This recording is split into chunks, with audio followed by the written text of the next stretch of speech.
A very good morning to all students. Once again, we are coming to introduce a new topic of class 12th accountancy. As you know very well, in the last few videos, we discussed a lots of the important questions which are related to the part A, volume 1, that is a financial statement of not-for-profit organization.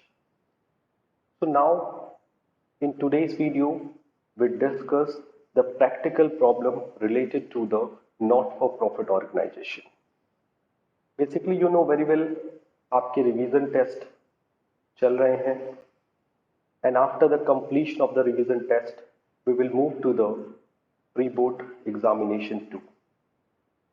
So from the point of view of your pre-board examination, let's we discuss the few questions which are related to the not-for-profit organization and expected. अगर हम करें so basically not-for-profit organization से basically दो तरफ जो ये chapter है आपका नॉट फॉर प्रॉफिट ऑर्गेनाइजेशन, इस चैप्टर से बेसिकली दो तरह के क्वेश्चन पूछे जाते हैं. एक होता है 3 मार्क्स क्वेश्चंस, ठीक है, 3 मार्क्स का क्वेश्चन होता है. और बेसिकली जो दूसरा क्वेश्चन होता है which are related to the, अगर आपने मॉडल पेपर देखा होगा तो उसके अकॉर्डिंग अगर हम लोग बात करें तो वो क्वेश्चन आता है 6 मार्क्स का.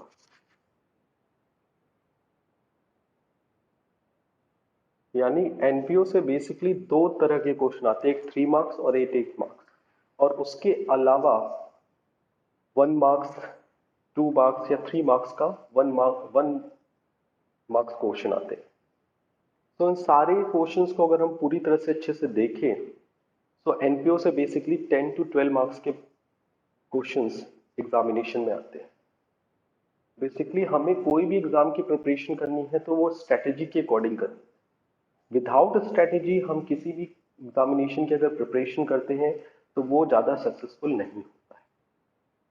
So without creating any delay, let's be discussed in this video 3 marks question as well as the 6 marks question in this video, by which we can easily understand कि किस तरह के क्वेश्चन एग्जामिनेशन में 3 marks के आते हैं और 8 marks के आते हैं. Okay, so let us start. Firstly, we discussed the 3 marks question which we taken from the model test paper. So please listen carefully. The question is, you are required to show the following information in the income and expenditure account and balance sheet of a sports club as at 31st March 2018. And the information are: sports fund 1st April 2017 1 lakh, sports fund investment 1 lakh, interest on sports fund investment 10,000, donation for sports fund 40,000, sports prize awarded 30,000, and expenses on sports events 10,000, general fund 2 lakh, general fund investment 2 lakh, and interest on general fund investment 20,000. और कोई भी information given नहीं है इस क्वेश्चन में. So basically you know very well, if we are talking about the presentation of the such item in the balance sheet as well as the income and expenditure account, so we are talking about basically this question is related to the very popular topic of NPO, that is an accounting treatment of specific fund. और पिछले कई videos में हम लोगों ने specific fund के accounting treatment पे discuss भी किया. ये टॉपिक क्या है? Accounting treatment of specific fund. Basically ये टॉपिक है कोई भी फंड जो हम किसी स्पेसिफिक पर्पस के लिए बनाते हैं उससे हम किस तरह से अपने बुक्स ऑफ अकाउंट में शो करें. इस क्वेश्चन में अगर हम देखें तो बेसिकली हम लोगों ने दो तरह का फंड बनाया है, एक स्पोर्ट्स फंड और एक general fund. And both fund will be shown in the balance sheet. और अगर इस फंड का सपोज अगर इस फंड जितना हमने क्रिएट किया, इस फंड से ज्यादा अगर हम लोगों ने एक्सपेंडिचर कर दिया, सपोज अगर हमने 10 लाख रुपए का फंड क्रिएट किया एंड बाय मिस्टेकली हमसे 12 लाख रुपए खर्च हो गए, तो जो 2 लाख रुपीज है it will be shown in the income and expenditure. Concept basic ये है, यानी सारी चीजें will be shown in the balance sheet, लेकिन अगर बाय मिस्टेक अगर हमसे ये सारी चीजें किसमें शो हो गई, अधिक खर्चा हो गया, अधिक एक्सपेंडिचर हो गया, तो it will be shown in the income and expenditure account. तो इस क्वेश्चन को सॉल्व करते हैं हम लोग। So according to this question, first of all we prepare the balance sheet of Sports Limited, and the format of balance sheet, that is the balance sheet of Sports Fund, and the date of the balance sheet is 31st March 2018। 31st March 2018 को हमें balance sheet बनानी है, and this is in format liabilities amount and assets amount. Okay, and the information are, first one is the sports fund. So sports fund कहाँ लिखते हैं, it will be shown in the liability side. So sports fund amount है आपका 1 lakh rupees. Second will be a sports fund investment, तो इसे कहाँ show करेंगे, asset side. So sports fund investment will be 1 lakh. The third item which are given in this question, that is interest on sports fund investment. Sports fund investment पे अगर कोई भी income होती है तो उसे हम लोग क्या करते हैं, स्पोर्ट्स फंड में ऐड कर देते हैं। दैट्स वाई स्पोर्ट्स फंड की वैल्यू को अंदर कॉलम में लिखेंगे और उसमें ऐड करेंगे interest on sports fund, that is a 10,000. Donation for sports fund, donation for sports fund, and the value is 40,000.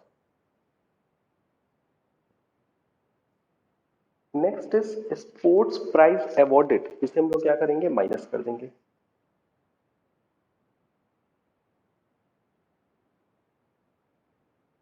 Sports prize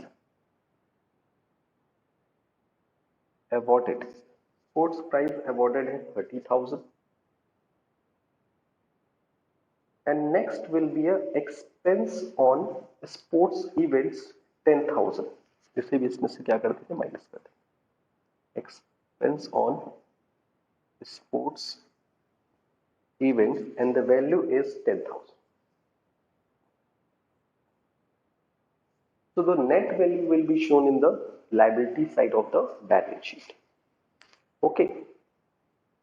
As well as the general fund is also shown in the liability side of the balance sheet.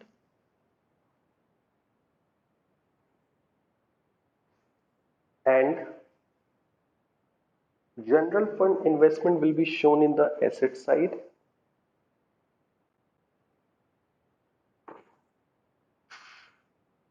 ये भी कौन कितनी value है, 2 lakh. And interest on general fund investment, इसे भी हम लोग क्या करेंगे, ऐड कर देंगे। मोस्ट ऑफ द स्टूडेंट क्या करते हैं, जो भी इन्वेस्टमेंट पे इंटरेस्ट मिलता है उससे वो इन्वेस्टमेंट पे ऐड करते हैं, नहीं ये गलत नहीं करना है।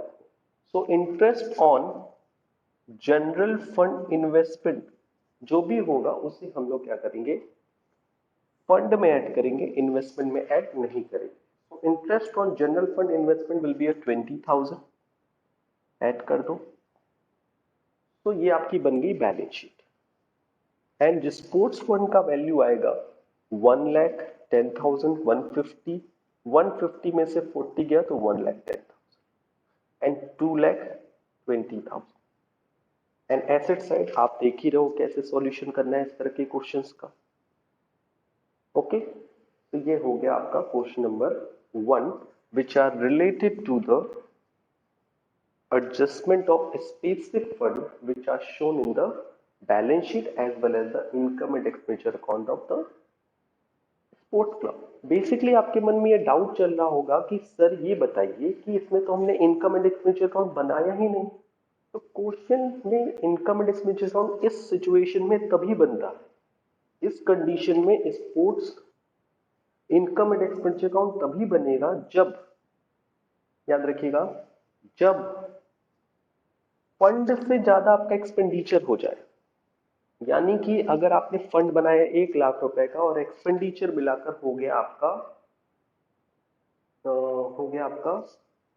1,20,000, so 20,000 will be shown in the debit side of the income and expenditure account। ये बात आपको पता होनी चाहिए। तो इस क्वेश्चन में इनकम एंड एक्सपेंडिचर अकाउंट इसलिए नहीं बना क्योंकि आपका फंड ज्यादा है, एक्सपेंडिचर कम है। एक इंपॉर्टेंट बात ये भी थी कि अगर मान लीजिए क्वेश्चन के एडजस्टमेंट में यानी एडिशनल इंफॉर्मेशन में अगर ये गिवन होता that is an accrued interest on sports fund investment, so accrued interest on investment हम दो जगह दिखाते हैं, एक तो फंड में ऐड करते हैं और दूसरा उसका स्पोर्ट्स फंड इन्वेस्टमेंट में भी ऐड होता है। ठीक है, तो उसको लेकर आप लोग डाउट मत रखिएगा। Now we are moving to the second question which are related to the 6 marks.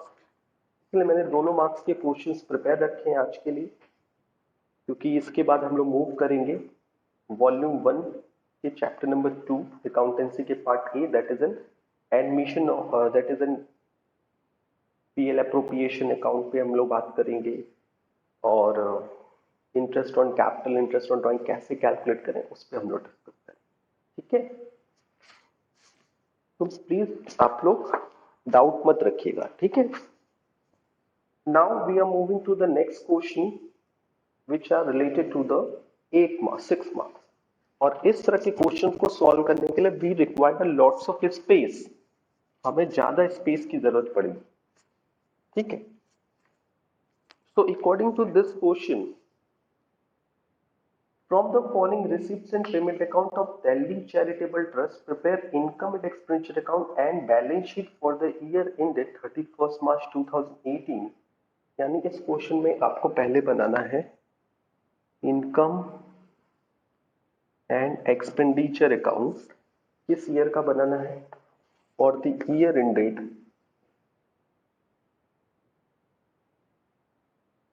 31 March 2018।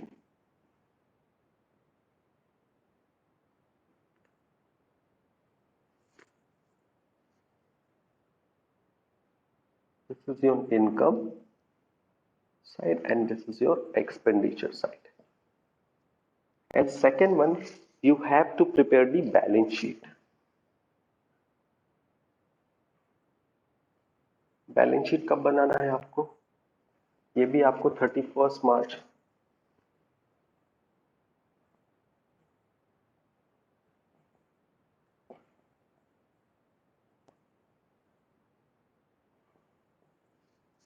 ठीक है। So the question according to the information is receipts and payment account for the year ended 31st March 2018, receipts cash in hand, current account with bank and donation 9,000, subscription 12,800, legacy 18,000, sale of old newspaper 200, interest on investment 4,500.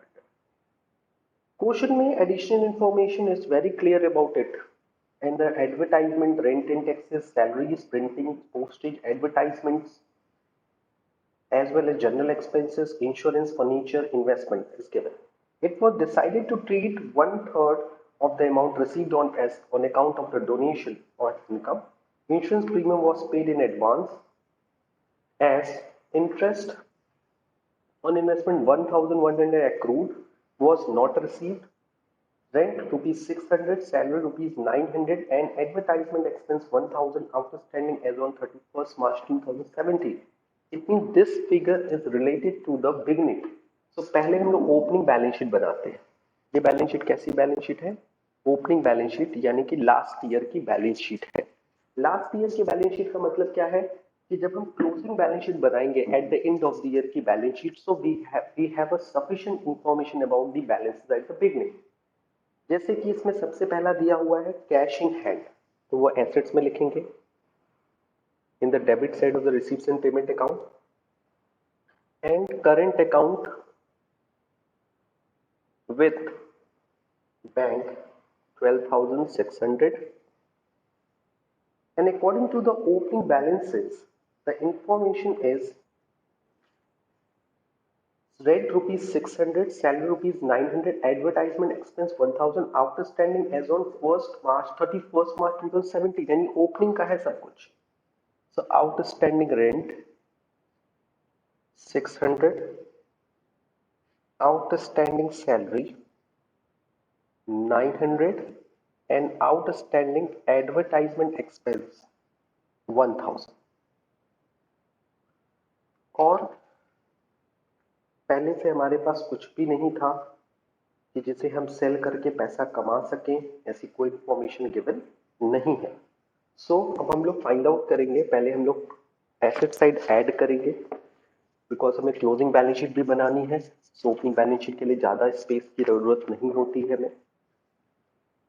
So capital fund लिया, जो liability में balance आएगा उसे हम capital fund की तरह treat करेंगे और ऐड करेंगे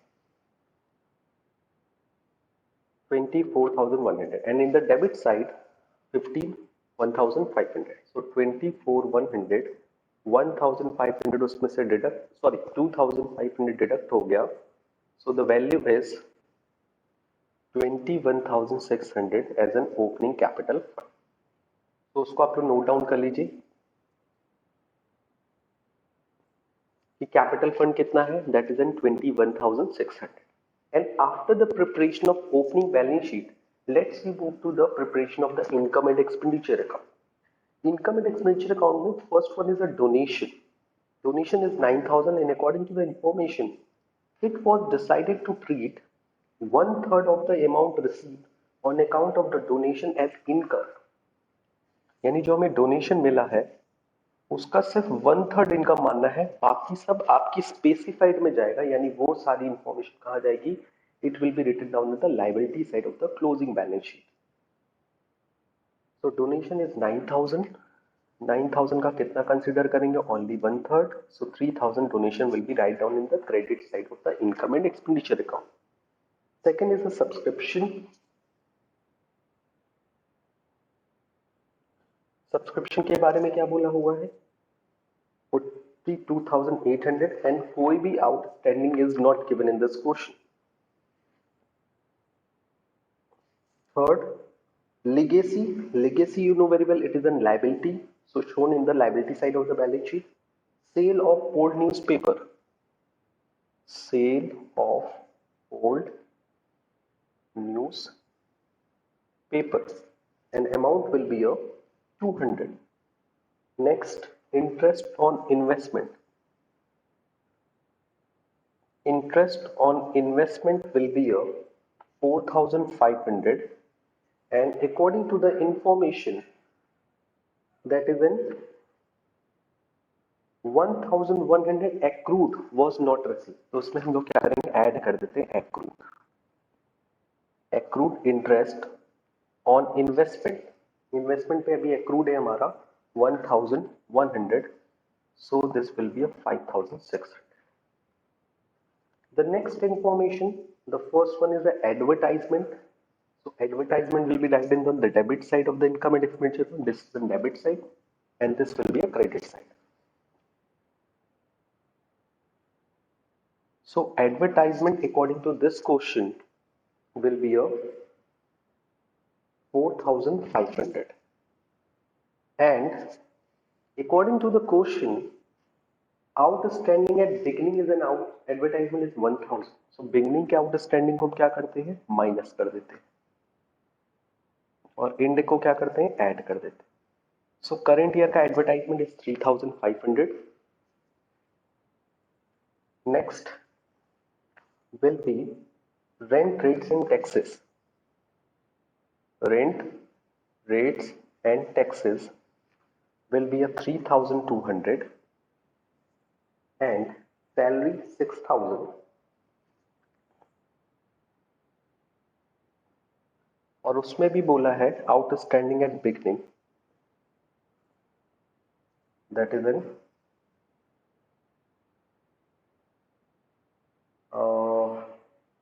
outstanding salary will be a 900, so this will be a 5100. एक छोटी सी mistake, as you can see that rent and taxes is 3200 which are outstanding at beginning, then 600, तो 3200 में 600 माइनस भी होगा, तो याद रखिएगा 3200 में हमें 600 माइनस करना था, so 2600 will be write down in the income and expenditure, क्योंकि टोटल वैल्यू था 3200 जिसमें से आउटस्टैंडिंग अभी आप देख ही रहो ओपनिंग बैलेंस शीट में, दैट इज एन 2600। ये रेंट में से माइनस हुआ, सैलरी में से माइनस हुआ, एडवर्टाइजमेंट एक्सपेंस से माइनस हुआ। उसके बाद जितनी एक्सपेंसेस है उसको एज इट इज उतार लो। Printing 600, postage 300, general expense 4500, insurance के बारे में एडिशनल इंफॉर्मेशन भी गिवन है। इंश्योरेंस की वैल्यू है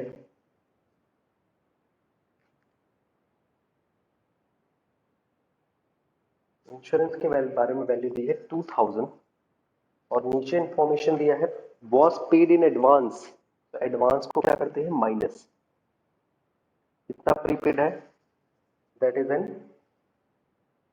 500, तो ये हो गया आपका 1500 रुपए। फर्नीचर आपने खरीदा, इन्वेस्टमेंट खरीदा, इसका कोई लेना देना नहीं है इनकम एंड एक्सपेंडिचर अकाउंट में, और कोई ऐसी इंफॉर्मेशन जो छूट गई हो नहीं, आपने सारी इंफॉर्मेशन पुट कर दी है। एंड आफ्टर दैट आप क्या करोगे, ऐड और लेस करोगे। So you can see that credit side का जब आप टोटल करोगे तो we find that 42,800 plus 3000 plus 200 plus 5600, तो ये तो हो गया 43,000, 43 और 3 46, 46 एंड 5 51, 51,600 क्रेडिट में है। डेबिट का टोटल करो, so we find out, okay, so now we are moving to the heading that is in 3500, 2600, 5100, so ये हो गया 5100, 6100 प्लस 5100, 448, ये हो गया आपका, यहां तक आपने ऐड कर लिया, ये हो गई, ये हो गया, ये हो गया वैल्यू 4 5 15, 7000 एंड 900, 6000 क्लियर हो गया, 6000 एंड 7000 13, 13,000, 13,000 एंड 6000 19,100, सो डेबिट का ऐड किया, सो वी फाइंड 19,100। सो कैसे इसको शो करेंगे, जो दोनों में से हायर है उसे आप क्या करोगे, राइट डाउन कर दोगे 51,600, और देयर आफ्टर 51,600 में से 19,100 माइनस करोगे, so we find out for its surplus because credit side is greater than the debit side.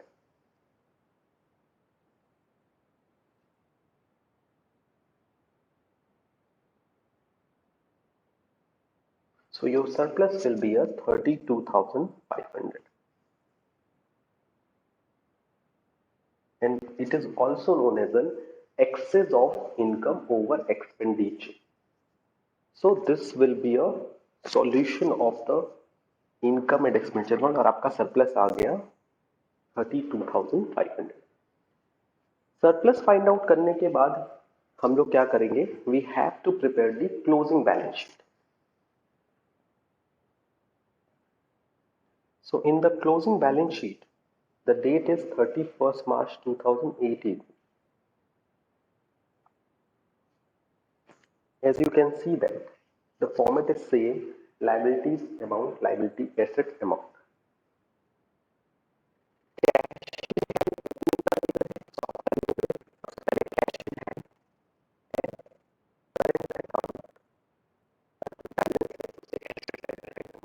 Cash 9,900 and current account का बैलेंस है 16,000।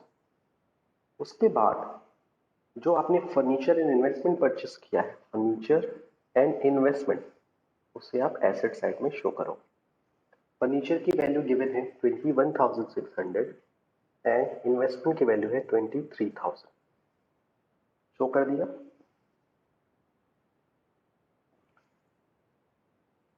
ओके, इतना राइट डाउन करने के बाद आप क्या करोगे, जो कैपिटल फंड है उसे राइट डाउन करोगे लाइबिलिटी साइड में।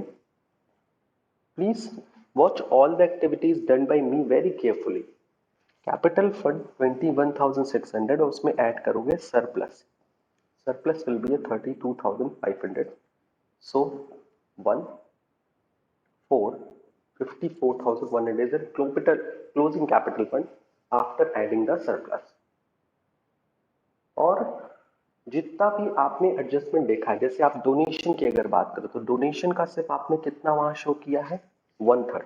सो बाकी बचा 6,000 will be shown in the liability side of the balance sheet as well as legacy जो आपने छोड़ दिया था, क्योंकि इसे हम लोग कहाँ कहाँ शो करते हैं, liability side. Legacy will be 18,000। और अगर एडजस्टमेंट की बात करें तो इंश्योरेंस प्रीमियम आपने पेड कर दिया था एडवांस में। So prepaid insurance will be a 500 and interest on investment जिसे हम accrued interest कहते हैं, accrued interest will be 1100। Salaries हो, रेंट हो, एडवर्टाइजमेंट हो, ये सब बिगनिंग के एक्सपेंसेस उसको हम लोगों ने लीव इट कर दिया है। और जो क्लोजिंग इंफॉर्मेशन थी, क्लोजिंग इंफॉर्मेशन का मतलब और कोई इंफॉर्मेशन बच गई है क्वेश्चन पेपर्स में तो उसको ध्यान से देख लो एक बार। तो वी फाइंड आउट कि मैंने सारी चीजें, हर चीजें अच्छे से नोट डाउन कर ली हैं, कोई भी आइटम्स रीमेन नहीं है। यस, मैंने चेकआउट कर लिया है कि कोई भी इंफॉर्मेशन लेफ्ट नहीं रह गई। अब हम लोग क्या करेंगे, ऐड करेंगे, asset side and liability side दोनों को ऐड करेंगे। तो लाइबिलिटी साइड को अगर हम दो देखें ध्यान से, so we can see that assets में 9,900 plus 16,000 plus 21,600 plus 23,000 plus 500 plus 1,100, 72,100 आ रहा है लाइबिलिटी साइड में भी और एसेट साइड में भी।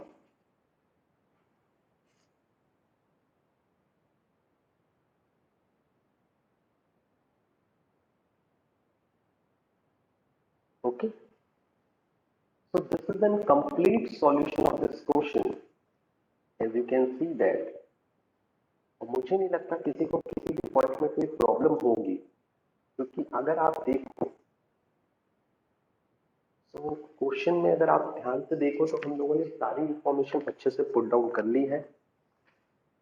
According to this question the amount of the legacy is 12,000। okay, so 54,100 plus 6,000 plus 12,000 will be a 72,100।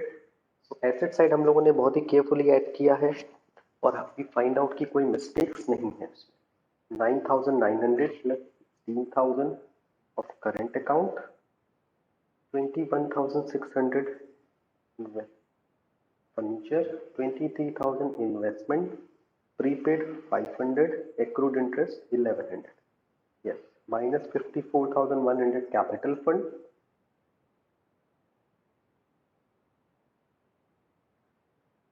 and minus 6,000 minus 12,000।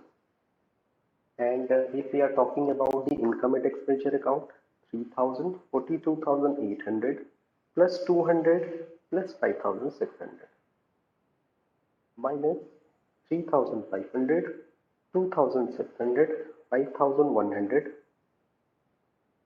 minus 900 minus 6,000 minus, we find out the 32,500। so this is a solution of this question।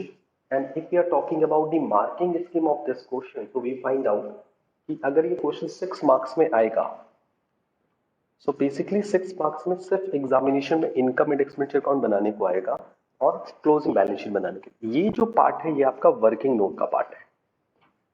So that's why working note पे 1 marks आपको मिलेगा, ठीक। 3 marks आपको मिल जाएंगे income and expenditure में और 2 marks आपको मिल जाएंगे closing capital balance sheet. Okay, so I hope it is clear for you, and I hope today we cleared all the questions very easily, and I request to all the students kindly solve maximum question given your textbook related to this type of the question, that is in preparation of the income and expenditure account and closing balance sheet. So आज के लिए इतना ही. Thank you and take care.